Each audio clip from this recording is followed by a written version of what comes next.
ಎಲ್ರಿಗೂ ಆಯುಷ್ವಾಣಿಗೆ ಸ್ವಾಗತ. ಗೌಳಿ ಪತನ ಫಲ, ಮೈಮೇಲೆ ಹಲ್ಲಿ ಬಿದ್ದ ಫಲ. ಯಾವ ಸ್ಥಾನದಲ್ಲಿ ಬಿದ್ದರೆ ಪುರುಷರಿಗೆ ಏನರ್ಥ, ಸ್ತ್ರೀಯರಿಗೆ ಏನರ್ಥ ಅನ್ನೋದನ್ನು ನೋಡೋಣ ಬನ್ನಿ.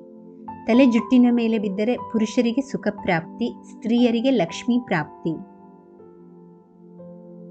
ಇನ್ನು ಕೂದಲ ಗಂಟು ಮೇಲೆ ಬಿದ್ದರೆ ಪುರುಷರಿಗೆ ರೋಗ, ಸ್ತ್ರೀಯರಿಗೆ ರೋಗ.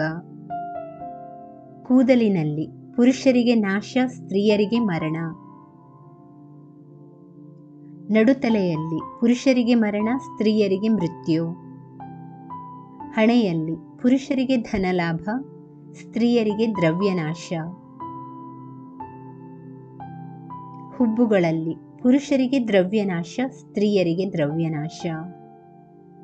ಬಲಗಣ್ಣಿಗೆ ಪುರುಷರಿಗೆ ಶುಭ, ಸ್ತ್ರೀಯರಿಗೆ ದುಃಖ. ಎಡಗಣ್ಣಿಗೆ ಪುರುಷರಿಗೆ ಬಂಧನ, ಸ್ತ್ರೀಯರಿಗೆ ಪತಿದರ್ಶನ. ಮುಖದಲ್ಲಿ ಪುರುಷರಿಗೆ ಮೃಷ್ಟಾನ್ನ, ಸ್ತ್ರೀಯರಿಗೆ ಮೃಷ್ಟಾನ್ನ. ಮೂಗಿನಲ್ಲಿ ಪುರುಷರಿಗೆ ಸೌಭಾಗ್ಯ, ಸ್ತ್ರೀಯರಿಗೆ ಸೌಭಾಗ್ಯ.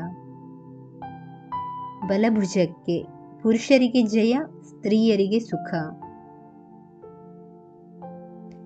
ಎಡಭುಜಕ್ಕೆ ಪುರುಷರಿಗೆ ಪರಾಜಯ, ಸ್ತ್ರೀಯರಿಗೆ ಸುಖ.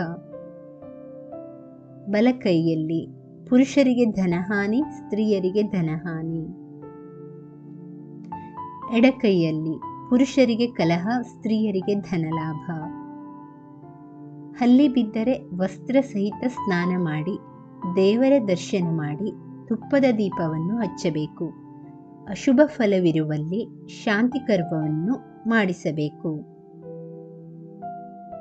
ವೀಕ್ಷಕರೇ, ಈ ಮಾಹಿತಿ ಇಷ್ಟವಾದಲ್ಲಿ ದಯವಿಟ್ಟು ವಿಡಿಯೋವನ್ನು ಲೈಕ್ ಮಾಡಿ, ಚಾನಲನ್ನು ಸಬ್ಸ್ಕ್ರೈಬ್ ಮಾಡಿ. ಮುಂದಿನ ವಿಡಿಯೋದಲ್ಲಿ ಮತ್ತೆ ಉಳಿದ ಸ್ಥಾನಗಳ ಬಗ್ಗೆ ತಿಳಿಯೋಣ. ಕೇಳಿದ್ದಕ್ಕಾಗಿ ಧನ್ಯವಾದಗಳು. Thank you for watching.